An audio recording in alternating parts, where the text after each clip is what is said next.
Hang on to your seat, baby, cause this one's a screamer, a screamer.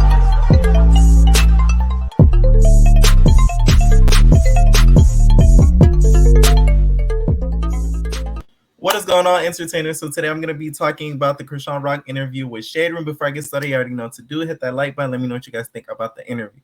So y'all, the interview, y'all, she was so giddy. Like, I don't know if Rock ate like a whole bunch of like, she was giddier than usual. Like, first, okay, it started off with them talking about the whole tooth situation. So the girl was just like, oh, I see you still have the tooth in there and stuff like that. She was like, oh no, but I just popped it out. It's chewy. And she was like so giddy with it. Not gonna lie, I get the interview, right? Because I get what she was trying to do. She didn't want a moment. You guys remember that interview, right? With Jocelyn and Nina from Love and Hip Hop, when Nina was like, I'm a blogger and I'm a journalist, and then Jocelyn's like, you're a blogger, same sheet. She didn't want that type of moment, so I see what she was doing. So she was trying to go like the more lighter route with her. But the thing is, Rock doesn't do interviews, so it's like rare to get like getting a Rock interview is like hitting gold. Like, she doesn't talk to people blog wise or anything like that. So I feel as if she could have went a little harder, but I get why she didn't, because as you said, like I said, she didn't want that moment. Like, she didn't want Rock to snap on her, because certain moments Rock was getting real cute throughout the interview, right? So they started talking about why she moved to LA and everything. She was saying how she always wanted to be like a personality, because first, you already know she was like an athlete and stuff.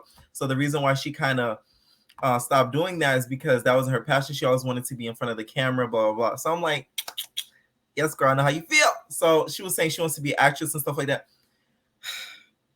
Right now, right, I have 2 shows or whatever that I have scripts for. One is a play and one is like a pilot. That shit's not easy. So like, Rock has a rude awakening if she wants to like seriously pursue acting besides the music, because it's not a joke. Like, it's nothing to play with, I swear to God. So she was saying she wants to pursue acting. She like, yeah, like, it's like I was going to be on camera, bro. Like all that running shit, like, bro, I be getting tired, bro. Like, yeah, like, I want to be on camera. So yeah, that's why I'm gonna tell you, you know, you feel me, I put like 1,000 down payment on, you know, I pray to God, and then God made me, you know, get out of Baltimore, and I moved to LA, and like, it was just up from there. So then we get into her childhood. So now, of course, we start to understand why Rock is mostly the way she is. I can already know about this, but she was talking about how like the mom would get like abused. The dad would like tie her up, which is really sad. The dad would tie her up and stuff like that, and she would see that. I wish at this point the interviewer would dig deeper. Like, has she been like, okay, because of the abuse you witnessed, do you think that's why you find Blue so appealing, is because he provides you a sense of security, and you don't want to ever deal with not being in a secure household? You get what I'm saying? Because that's kind of why, and I'm psychoanalyzing right now. Get into it. I feel like that's why she's so attracted to Blue, because Blue has the big man. She has the Blue man. She has his own place, cars, all that stuff. So that's a huge safety blanket for her. So she never has to worry about finances or ever losing that place of comfort. That's why she finds him so appealing. Besides all the this man can bleed, and you know, he got a beat and all that. He got in probably good tongue. So it's like, add that to the mix, and you have a recipe for disaster, right? So after that happens, they start getting into her spirituality and stuff, and how she loves God, right? Here's the thing, Chrisean, I love how she loves God, but one thing, God doesn't like you to stay in a still situation. He doesn't like for you to be in a negative space or mind frame at periods of time. He has done that, or being around him has allowed her to get depressed in LA, and allowed her to, you know, get into some mind frames where she's hitting a little points of depression. So God doesn't like to see that. He likes to see you move. He doesn't like to see you stay stagnant. So I love how she brings up God, but she needs to kind of not educate herself, but inform herself as to what spirituality actually means, and you loving God truly actually means. Because I don't feel like God would be looking down at you and being like, oh, Good job. You're doing good with Blue. Like, no. I'm just saying. Let me know what y'all think. So they get into the tats, right? So then she was just like, oh, so you got Jonathan's name over here, you got it over here. She like, yeah, that's a powerful name. Fuck is you talking about? Yeah. She getting all giddy and stuff. I'm like, oh my god, like she really love this nigga. She love that nigga. So then this is what I like. The interview was like, when is he getting one of a you? When is he getting one of a you? Right? Because he has not one tattoo of her. And that another red flag, red flag, red flag, right? And she's kind of like dodging the question. She's like, yeah, he gonna get one day. He's just like, you know, he said used to being a player. And like, I'm his first girl. Like, I'm his first girlfriend. Like, he looked at me the other day. He said, right, bro, like you my first girl. And I was like, wait, like that type of thing. I'm like, okay, that doesn't mean anything. At the end of the day, you have 5-6 tattoos of him. He cannot get one, at least an initial that says CR. Are you kidding me? No. That's a red flag, Rock. Like, but of course she's too deep and she can't really see that. Right? So she kind of mentions that they're in the process of maybe getting like a show or something.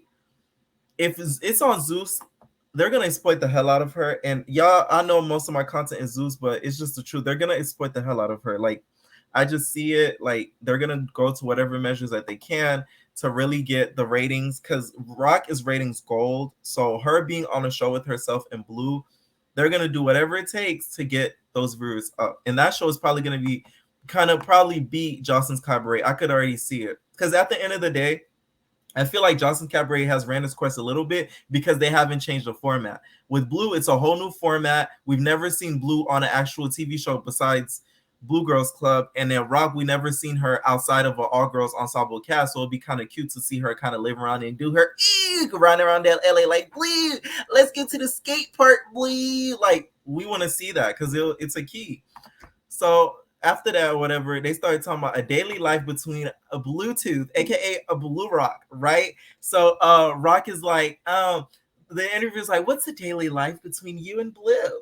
So Rock's just like, oh well, like okay, how it is I get up, you know, I make we fuck and like I make breakfast and then we again, and then he used the bathroom and guess what we do? He again, like we keep every day, bro. Like I'm really horny, so it's like out every day, like yeah. And then the interviewer was just like, so what does he do after he walks the dogs? We again, yeah. I'm playing. She said like that. She just kept mentioning that they effing and effing and effing and effing. So I'm like, okay, then I can see that happening. Not gonna lie, I think their next big scandal, if they want a big scandal, okay, if I was their publicist that wanted to push them out there, a sex tape.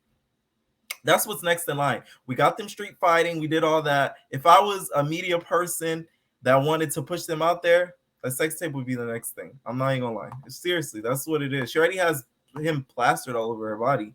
So then they talk about Jaden, right? So y'all know Jaden is Blueface's baby mom. So Jaden pulled up on them one day when Blue and Rock was in the bed, apparently, right? So Jaden came in there, and then I guess the moment she opened the door, Rock was riding Blue. So Rock was like, Blue, you getting up in that, you getting up in there, it's so wet, Blue.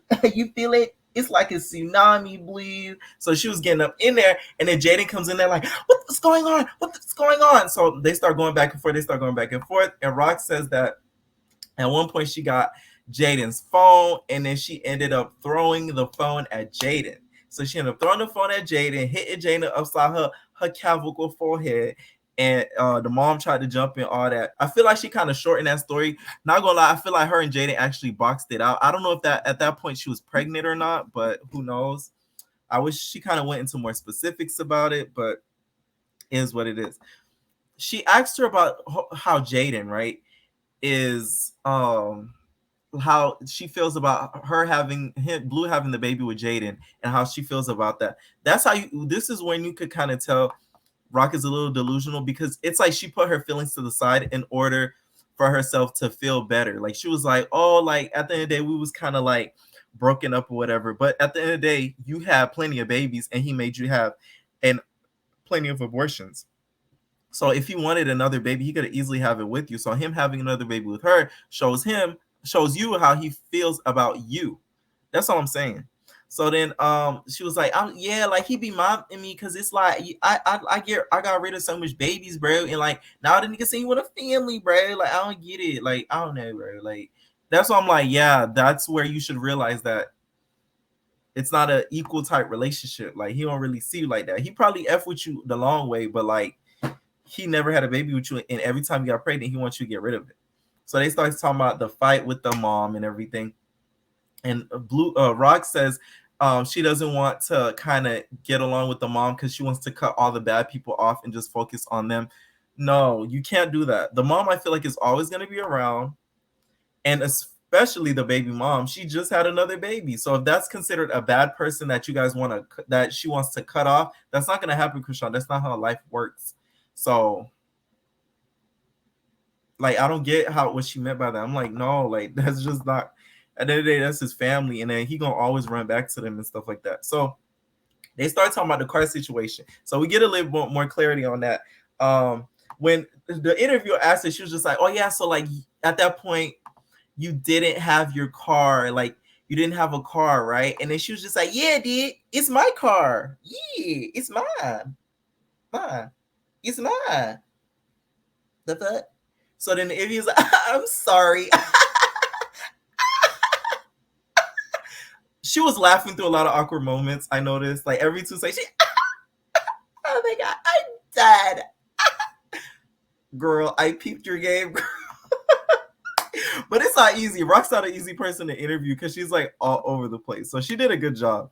So she was saying how she took the charge from Seven. As you guys know, Seven, if you guys don't know, Seven is the homegirl she was referring to. She was a Blue Girls Club member as well.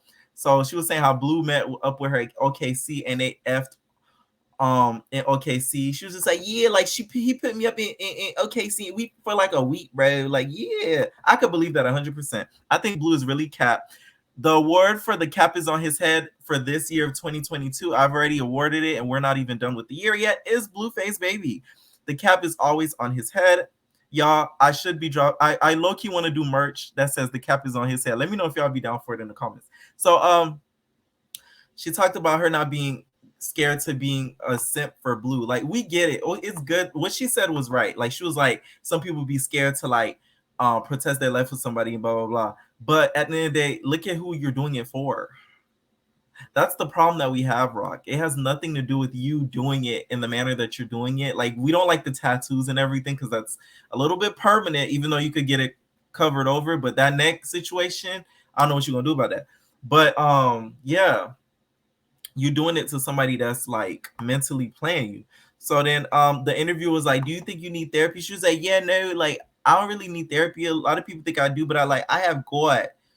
Here she goes with the whole God thing. Like I said, God doesn't like God likes for you to seek help. He's not just gonna want you to stay stagnant in a relationship that's not making you 100% happy. And any money, I'm gonna say it again, any money, you're not making financial gains. Okay.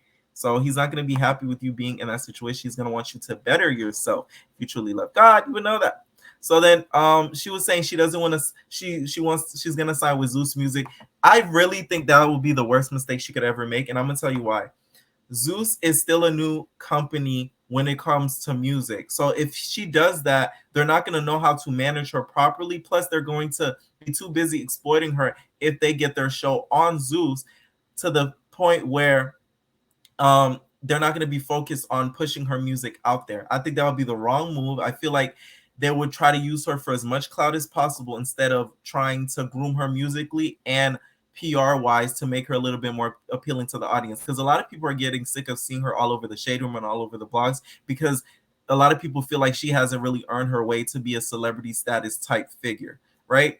So the only thing I really like that she said, she was just like, yeah, like I don't understand this time period that I'm at, but like I feel like boy, you know, he's showing me. I love when she said that because I'm like, I feel that right now. So like I felt her when she said that. Like, you don't understand the time period that you're in right now, but you're like going through the motions because you're trusting in God. I like the fact that she said that. Let me know what y'all thought about this recap, y'all. I should have been put this up by yesterday, but y'all, I'm trying to memorize some stuff. So yeah, let me know what y'all think about it in the comments. And entertainers, we are out, babies. No personal thing.